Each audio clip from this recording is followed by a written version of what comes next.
देखिए 5 नंबर प्रश्न पर ध्यान दीजिए। प्रश्न में है कि रोकड़ मूल्य निकालना, यानी एन्युटी रेट इसमें दिया हुआ रहेगा। एन्युटी मेथड से आपको निकालना है।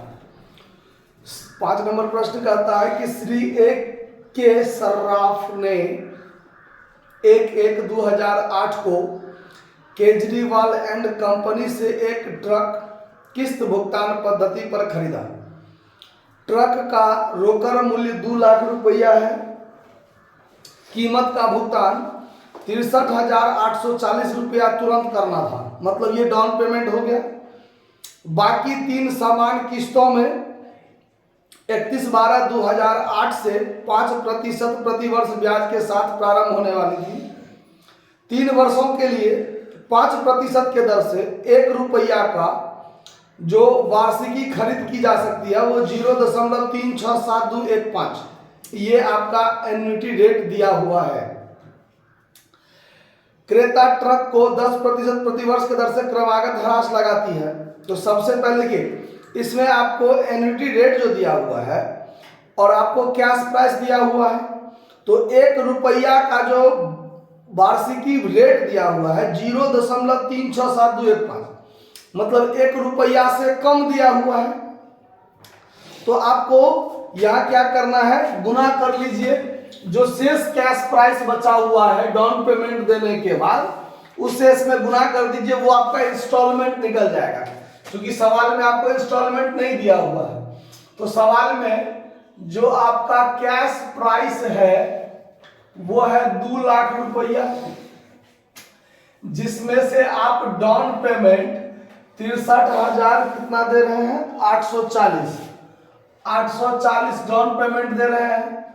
आपका जो एन्युटी रेट दिया हुआ है वो दिया हुआ है 0.367215। तो आपका जो इंस्टॉलमेंट निकलेगा वो आपका जो कैश प्राइस है, उस कैश प्राइस में से पहले तो डाउन पेमेंट आप घटा लीजिए।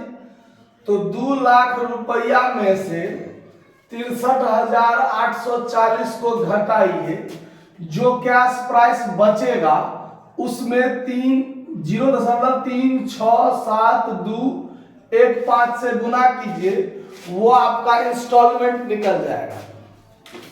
तो अगर आप इसका कैलकुलेशन करते हैं तो 2 लाख में से 63,840 घटाइए, जो बचा उसमें आप गुना कर दीजिए 0.367215।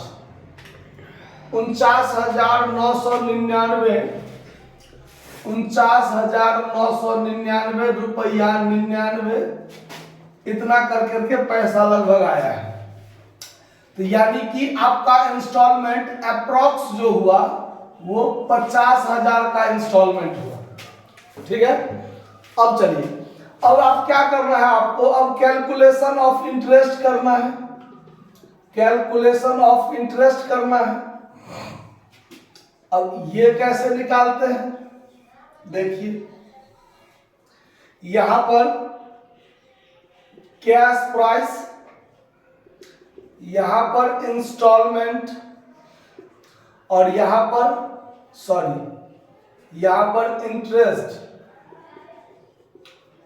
इंटरेस्ट और यहां पर इंस्टॉलमेंट।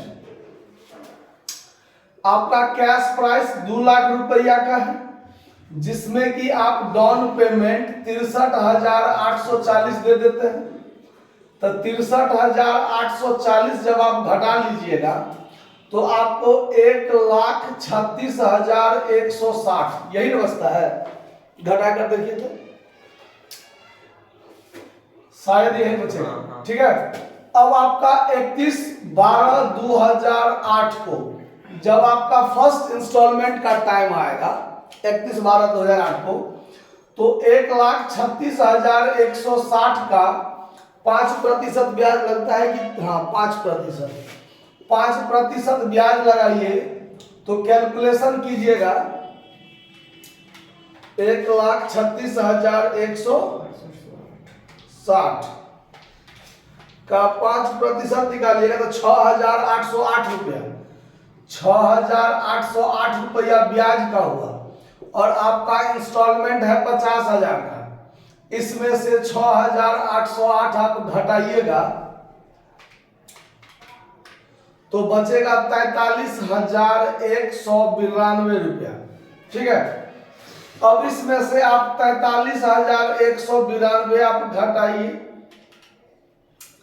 1,36,160 में से आप घटाइए 43,192 तो बचेगा 92,968 रुपया।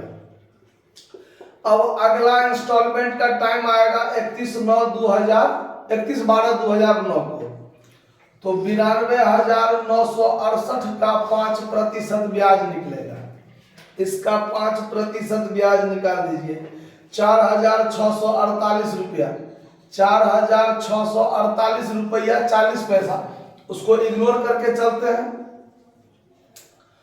50,000 का इंस्टॉलमेंट में से 4,648 घटा दीजिए।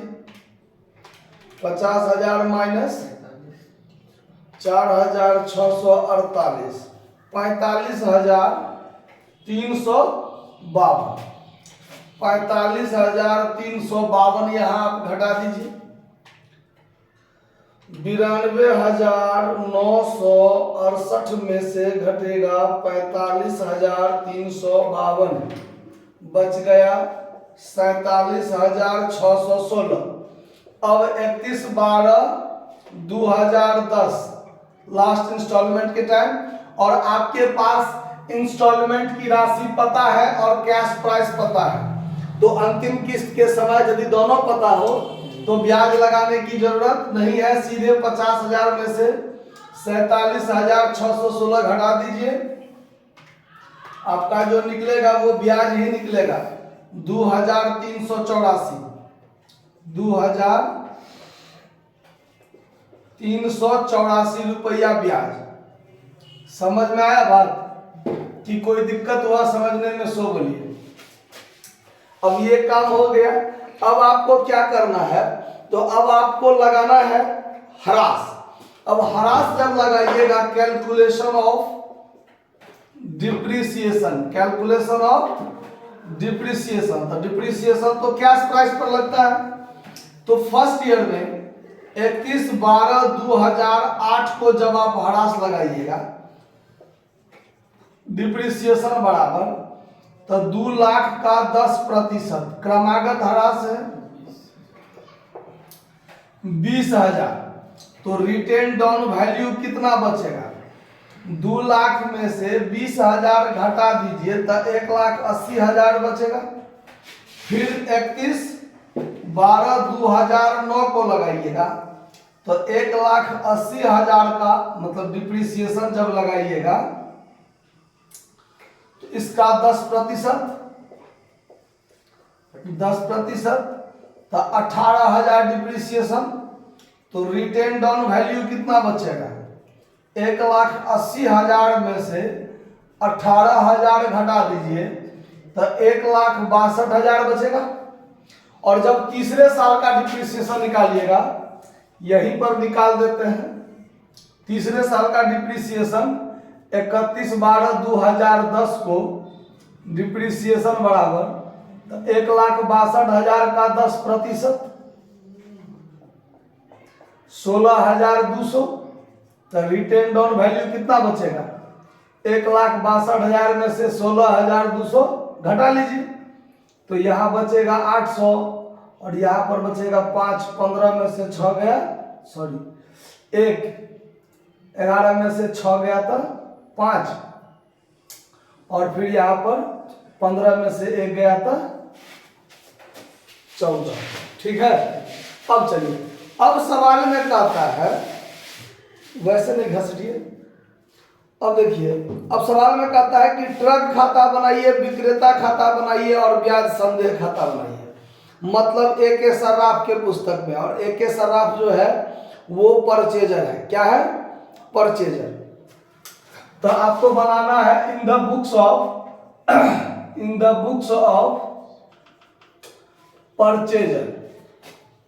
परचेजर जो है आपका AK सर्राफ।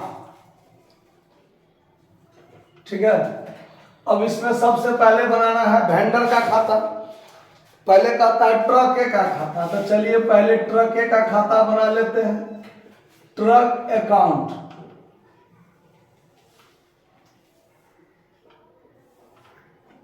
देखिए 3 साल का खाता खुलेगा, debit credit.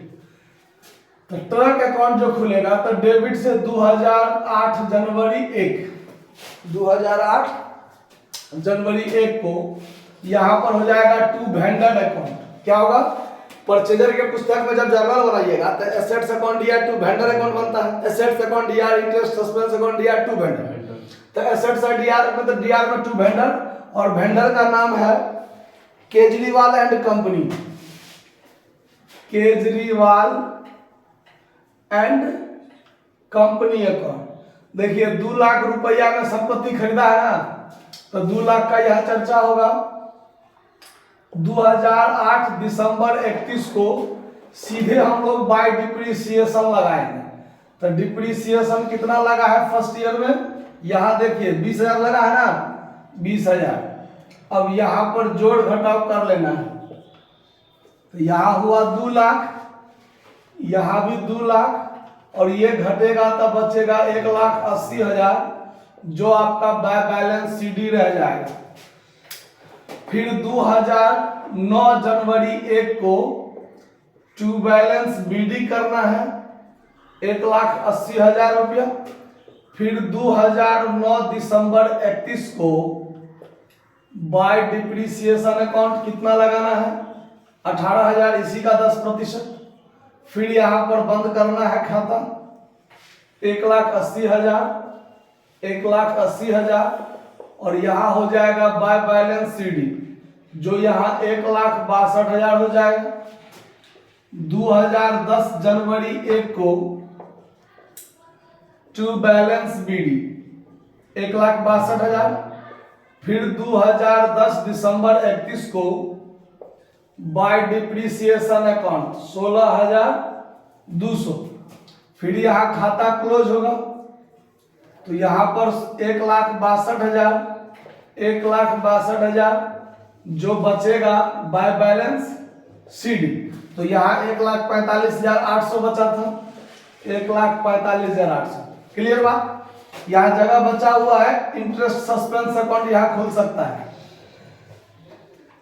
Interest suspense account जब यहां खोलेंगे, इंटरेस्ट सस्पेंस में तो ज्यादा कुछ बात होता ही नहीं है,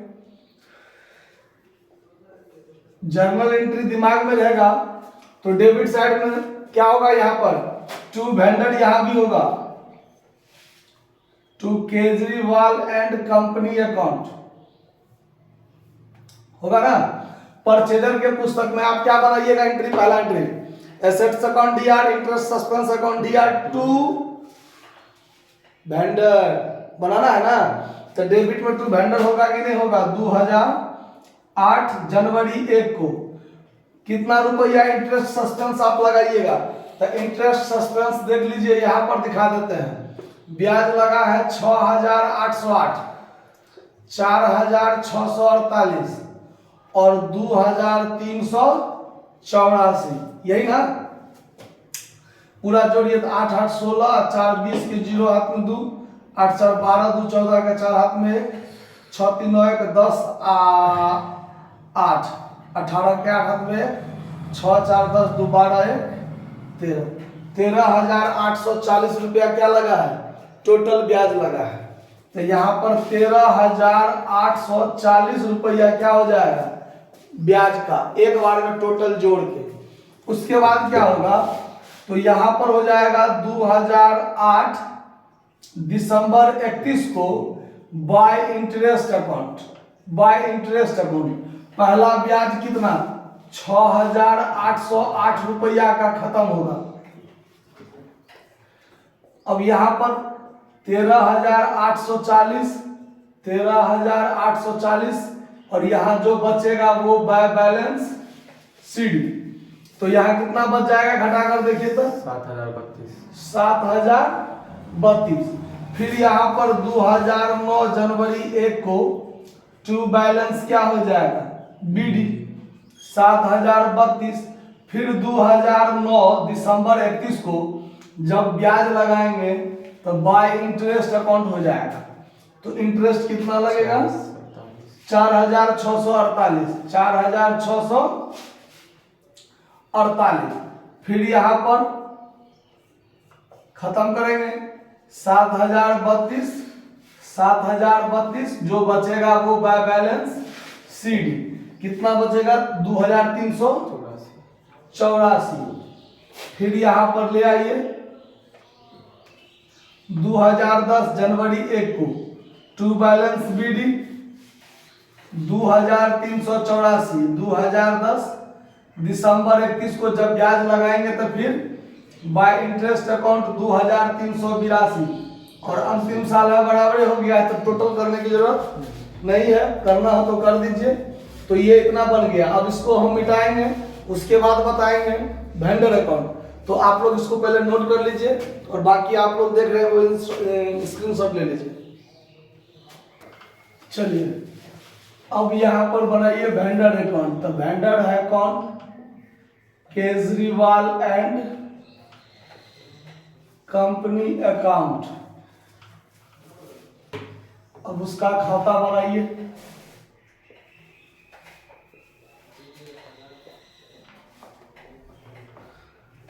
DRCR।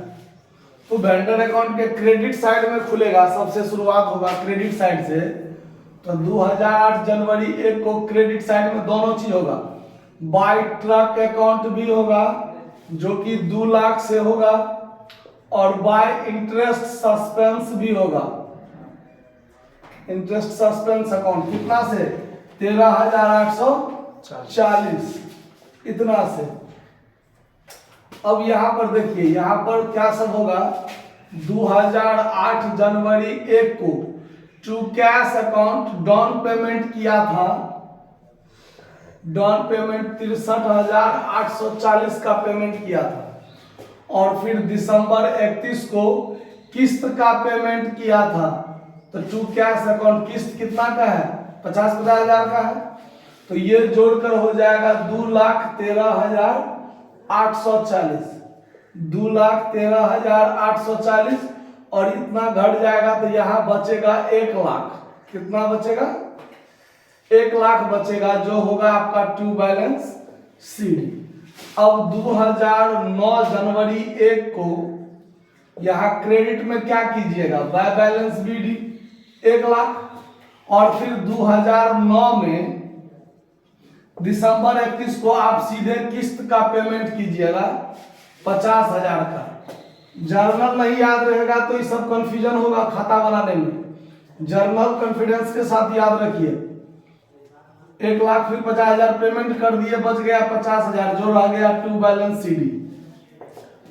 और फिर 2010 जनवरी 1 को ये रह जाएगा बाय बैलेंस बीडी कितना 50,000। और यहां पर 2010 दिसंबर 31 को टू कैश अकाउंट 50,000 किस्त का पेमेंट हो गया। अंतिम किस्त का पेमेंट हो गया, बात खत्म, सवाल खत्म। सवाल बनकर आपका तैयार। कहीं कोई दिक्कत नहीं हुआ होगा, नोट कर लीजिए। धन्यवाद।